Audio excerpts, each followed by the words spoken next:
Hello everyone, এই ভিডিওতে আমরা একটা কনফিউশন ক্লিয়ার করব। দুইটা শব্দ আছে, একটা হচ্ছে কন্টিনিউয়াসলি আর একটা হচ্ছে কন্টিনিউয়ালি। এখন এই দুইটা আমরা বাক্যে কীভাবে ব্যবহার করে এদের পার্থক্য কী, এই ক্লাস আমরা এটা শিখব।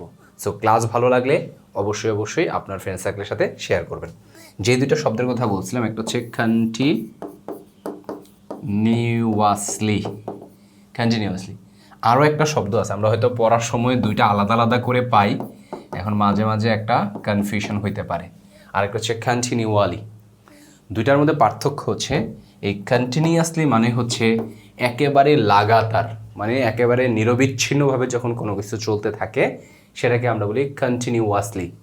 আর কন্টিনিউয়ালি মানে হচ্ছে থেমে থেমে কোনো কিছু হওয়া। যেমন ধরেন অনেক সময় দেখবেন বাচ্চারা থেমে থেমে কাঁদতেছে এরকম, অথবা ধরেন মিটিংয়ের মধ্যে আপনার একটু পর পর ফোন কল আসতেছে, তার মানে এটা একটা কন্টিনিউয়ালি প্রসেসে আসতেছে এবং আপনি ধারাবাহিকভাবে কি হইতেছেন, বিরক্ত হইতেছেন, এরকম একটা কথা হইতে পারে।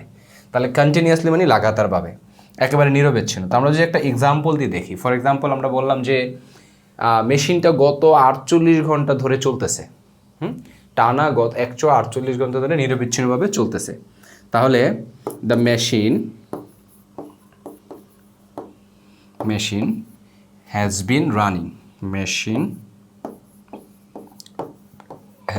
running। আমরা জানি কোনো একটা কাজ আগে থেকে শুরু হয়ে এখনো চলতেছে এরকম বোঝাইলে আমরা কি বলি, প্রেজেন্ট পারফেক্ট টেন্স বলি, প্রেজেন্ট পারফেক্ট কন্টিনিউয়াস আর কি। মেশিন হ্যাজ বিন রানিং, মেশিনটা চলতেছে, হ্যাজ বিন রানিং কত ঘন্টা ধরে, আমরা 24 ঘন্টা ধরি, ফর 44 আওয়ার্স, গত 24 ঘন্টা ধরে মেশিনটা টানা চলতেছে। একটা মিস হয়েছে, কি মিস হয়েছে, কন্টিনিউয়াসলি। তাহলে আমরা চাইলে কন্টিনিউয়াসলিটা কোথায় দিতে পারি, এইখানেও দিতে পারি, এই জায়গায় চালু দিতে পারি। The machine has continuously been running,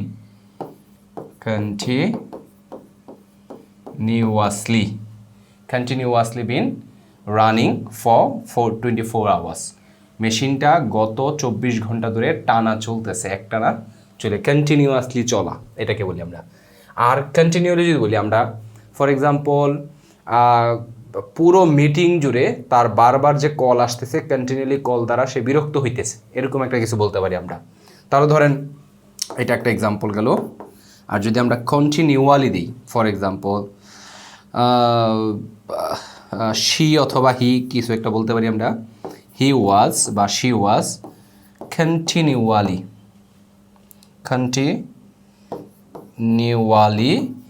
interrupted মানে ব্যাঘাত ঘটানো, ঠিক আছে, কাউকে বিরক্ত করা বা ব্যাঘাত ঘটানো বলতে পারি, ইন্টারাপ্ট করা বলি আমরা, ইন্টারাপ্টেড। এখান থেকে কিন্তু একটা ভোকাবুলারি শিখতে পারি আমরা। ইন্টারাপ্ট করা মানে হচ্ছে ব্যাঘাত ঘটানো বা বিরক্ত করাও বলতে পারি আমরা। She was continually interrupted by phone calls, এটা কিন্তু একটা প্যাসিভ ভয়েস, সে নিজে কাউকে ইন্টারাপ্ট করতেছে না, তাকে ইন্টারাপ্ট করা হয়েছিল।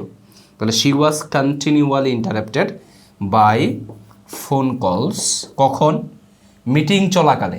একটা মিটিং যখন একটা সময়ের ব্যক্তি বোঝানো হয় তখন আমরা ডিউরিং ব্যবহার করি, তাহলে ডিউরিং দ্য মিটিং। এখন দেখেন ফোন কল কি লাগাতার আসতে থাকে, ধরেন আসতেছে আর কোনো থামতেছে না, না থামতেছে, একবার ফোন কল আসছে, আবার ধরেন 30 সেকেন্ড পরে বা 1 মিনিট পরে আবার আসছে। আবার দেখেন আমি বলছিলাম বাচ্চারা কান্না করে সব ফুফায় ধরেন এরকম থামলো, এরকম।